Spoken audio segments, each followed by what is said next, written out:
বিশেষজ্ঞরা বলছেন ইনভিজিবিলাইজেশন, কাজের জগতে মহিলাদের অদৃশ্যায়ন বাড়ছে।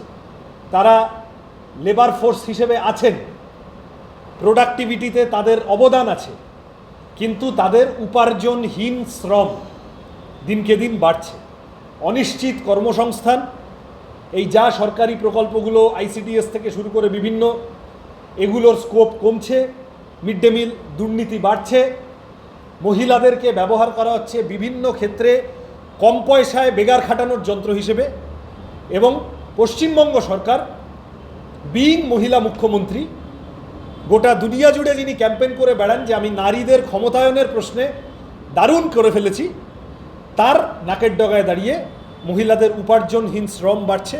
৭৬ টাকা পুরুষদের, সেইটা ৩৭৭ টাকা। পুরুষরা ভালো আছেন?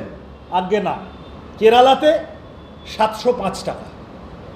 আমি বোঝার জন্য বলছি, পশ্চিমবঙ্গের অর্থনীতির চেহারা, পুরুষরা কম পাচ্ছেন, মহিলারা আরও কম পাচ্ছেন। সেলফ এমপ্লয়েড, এর মধ্যে ব্যবসা ইত্যাদি সব ধরতে হবে।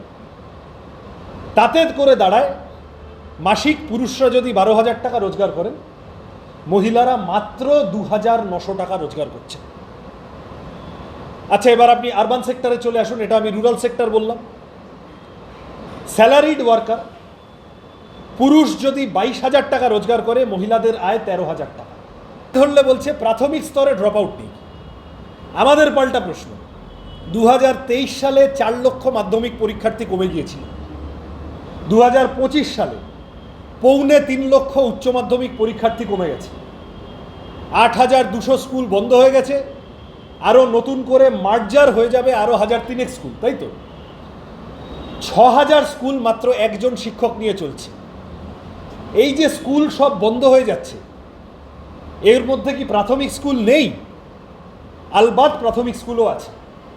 তাহলে প্রাথমিক স্কুল বন্ধ হয়ে যাচ্ছে কেন? নাবালিকা বিবাহের সংখ্যা বেড়ে যাওয়া বা উপার্জনহীন শ্রম বেড়ে যাওয়া ইত্যাদির মধ্যে আছে। তাহলে ছাত্রীদের ড্রপ আউট আছে, ছাত্রদের ড্রপ আউট আছে। বাংলা খবর, আপনার রাজনীতি, আপনার আওয়াজ।